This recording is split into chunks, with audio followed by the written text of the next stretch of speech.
నమస్తే welcome to 99 TV నేను ప్రియాంక తెలుగు రాష్ట్రాల రాజకీయాల్లోనూ అటు వెండితెర పైన ఇప్పుడు ఒకటే వార్త సెన్సేషన్ సృష్టిస్తోంది అది మరేదో కాదు యంగ్ టైగర్ జూనియర్ ఎన్టీఆర్ తన అత్త ప్రస్తుత రాజమండ్రి ఎంపీ దగ్గుబాటి పురంధేశ్వరికి తెలిపిన పుట్టినరోజు శుభాకాంక్షలు కేవలం విష్ చేయడం మాత్రమే కాదు అందులో ఆయన వాడిన పదజాలం చూపిస్తున్న ఆత్మీయత ఇప్పుడు రాజకీయ విశ్లేషకులకు ఆసక్తికరమైన చర్చకు తావిస్తోంది బీజేపీ జాతీయ నేత రాజమండ్రి లోక్సభ సభ్యురాలు దగ్గుబాటి పురంధేశ్వరి పుట్టినరోజు ఈ సందర్భంగా ఆమె తన నియోజకవర్గమైన రాజమండ్రిలో పర్యటించారు పవిత్ర గోదావరి తీరాన కొలువై ఉన్న మార్కండేయ స్వామి వారిని దర్శించుకొని ప్రత్యేక పూజలు నిర్వహించారు లోకక్షేమం కోసం ప్రజల ఆరోగ్యం కోసం స్వామివారిని ప్రార్థించినట్లు తెలిపారు ఈ వేడుకల్లో స్థానిక బీజేపీ నేతలు కార్యకర్తలు భారీగా పాల్గొని ఆమెకు బర్త్డే విషెస్ తెలిపారు పురంధేశ్వరి బర్త్డే నేపథ్యంలో జాతీయ స్థాయిలో ప్రముఖుల నుండి శుభాకాంక్షలు వెల్లువెత్తాయి లోక్సభ స్పీకర్ ఓం బిర్లా కేంద్ర మంత్రులు నితిన్ గడ్కరీ శివరాజ్ సింగ్ చౌహాన్ వంటి ఉద్దండులు ఆమెకు గ్రీటింగ్స్ తెలిపారు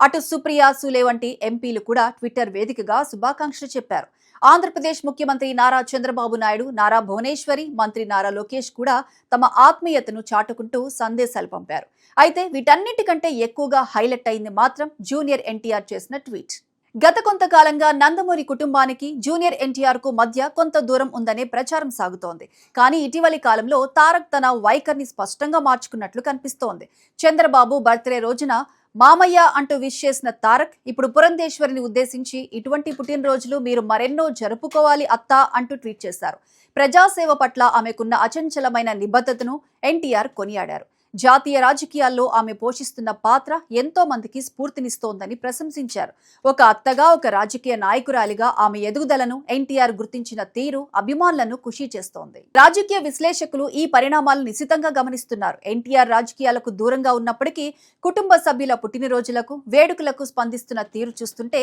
భవిష్యత్తులో బంధాలను మరింత బలోపేతం చేసుకునే దిశగా ఆయన అడుగులు వేస్తున్నారా అనే సందేహం కలుగుతోంది తన తండ్రి హరికృష్ణకు ఎంతో ఇష్టమైన తోబుట్టువులతో తారక్ మమేకమవుతుండటం నందమూరి అభిమానులకు కనువిందుగా మారింది ప్రస్తుతం ఎన్టీఆర్ తన కెరీర్ లోనే అత్యంత భారీ సినిమా డ్రాగన్ షూటింగ్ లో బిజీగా ఉన్నారు కేజీఎఫ్ సలార్ మూవీస్ డైరెక్టర్ ప్రశాంత్ నీల్ ఈ సినిమాను తెరకెక్కిస్తున్నారు ఇదొక హై వోల్టేజ్ యాక్షన్ డ్రామా సరిగ్గా ఈ సినిమాకు సంబంధించిన ఒక పోస్టర్ కూడా రిలీజ్ కావడంతో ఫ్యాన్స్ సంబరాల్లో మునిగిపోయారు వచ్చే ఏడాది జూన్ 11న ఈ సినిమా వరల్డ్ వైడ్ గా థియేటర్స్ లో రిలీజ్ అవుతోంది ఇంత బిజీ షెడ్యూల్లో ఉండి కూడా తన అత్తగారి పుట్టినరోజును గుర్తుపెట్టుకుని సామాజిక బాధ్యతగా కుటుంబ సభ్యుడిగా ఆయన స్పందించిన తీరు ప్రాధాన్యం సంతరించుకుంది నందమూరి తారక రామారావు వారసులుగా రాజకీయాల్లో సినిమాల్లో రాణిస్తున్న వీరంతా అంతర్గత విభేదాలను పక్కన పెట్టి ఇలా ఒక్కటవుతుండటం తెలుగు రాష్ట్రాల్లో చర్చనీయాంశంగా మారింది ఒకవైపు జాతీయ రాజకీయాల్లో చక్రం తిప్పుతున్న పురంధేశ్వరి మరోవైపు గ్లోబల్ స్టార్ గా ఎదుగుతున్న ఎన్టీఆర్ వీరిద్దరి మధ్య ఉన్న ఈ ఆత్మీయత అనుబంధం రాబోయే రోజుల్లో మరిన్ని ఆహ్లాదకరమైన పరిణామాలకు దారితీస్తుందని ఆశించవచ్చు రాజకీయం ఏదైనా సినిమా ఏదైనా కుటుంబ బంధం ముందు అన్ని చిన్నవే అని తారక్ మరోసారి నిరూపించారు అత్తా అంటూ ఆయన పిలిచిన పిలుపులో ఉన్న మమకారం ఇప్పుడు సోషల్ మీడియాలో ట్రెండింగ్ లో ఉంది జూనియర్ ఎన్టీఆర్ సినిమాల్లోనే కాదు బంధాలను నిలబెట్టుకోవడంలో కూడా నెంబర్ 1 అని అనిపించుకుంటున్నారు